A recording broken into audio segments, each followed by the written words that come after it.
Welcome back. We are now on scene 5, I think. And let's take a look at scene 5 and what we will do for today.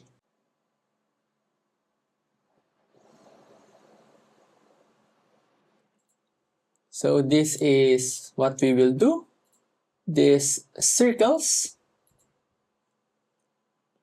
for this one. Let's go to our motion file. Then, as you can see, we need replicators. Or we need to use the replicators. Let's first create our circle. Press C on your keyboard. Go to its inspector, and here on the properties, let's reset that.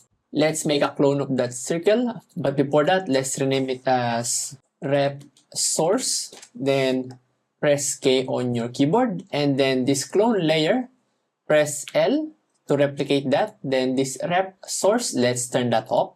Here on the replicator, we are in the correct settings. However, we need to increase our width and our height. Something like this might work. Then let's increase the rows and column.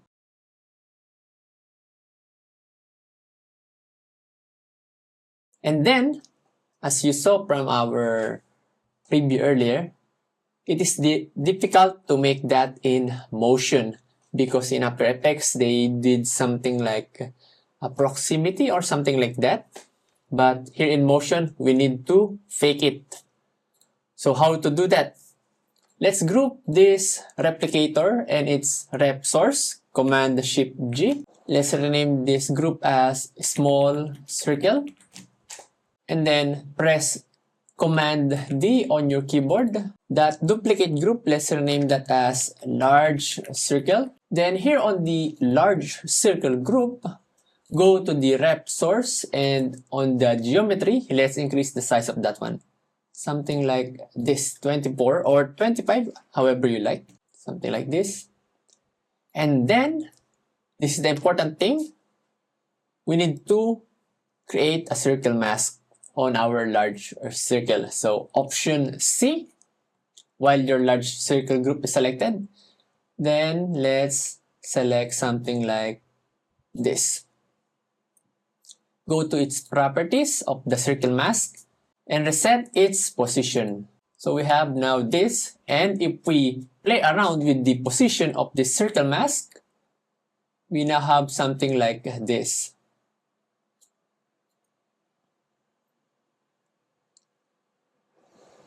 But as you can see, if we move closer, let's zoom on our composition, you will see that we have this hard edge on our circle mask.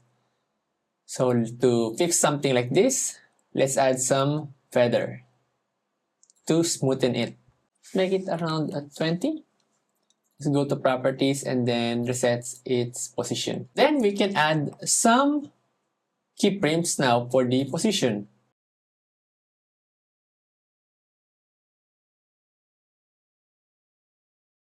If we look at our preview, we have something like this. Okay, some mistake. So let's fix that around here.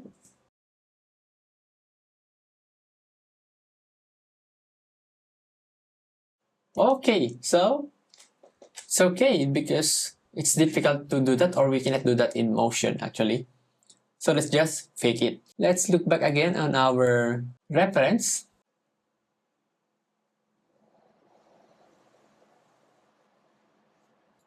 So that's very easy.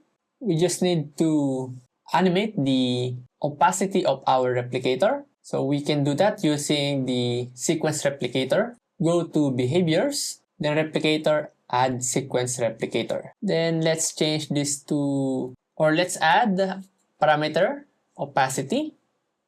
So let's set that to 0. Then sequencing, let's say true. Then unit size, it's all. Then change loop maybe around 3. Maybe it will work.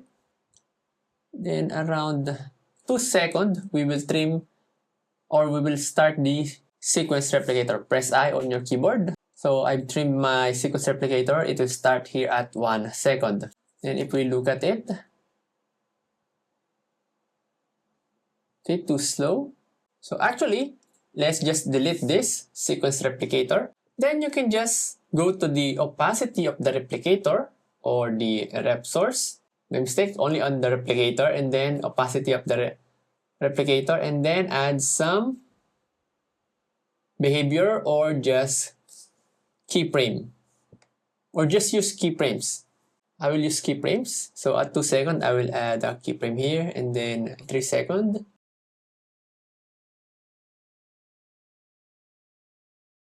Then let's go back to our large circle. Then let's add more keyframes for the position. Say around 315. Let's add some keyframe there. And then 405. Let's move our circle mask. So around here. And then let's leave it there for a few frames and then move it again.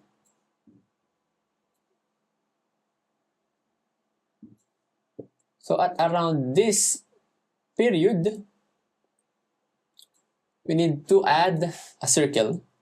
So press C on your keyboard and then click and drag. Adjust the position of that circle and then add some keyframes for the opacity. Let's say 10 frames. So 414 plus 10 frames, shift right arrow 424. Let's add like this. Okay, then let's continue our keyframes of the circle mask in the large circle group. Let's add that one there and then add the movement.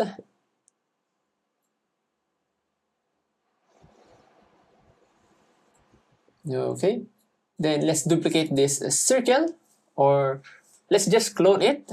Command Shift G.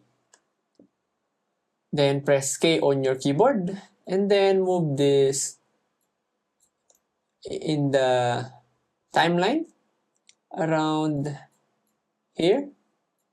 Or no, around this one. Then let's change its position. So let's set it to around here. Then if we look at our animation from the start, we will have this.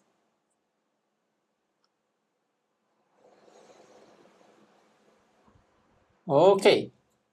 So that's how to do Scene 5 in Apple Motion.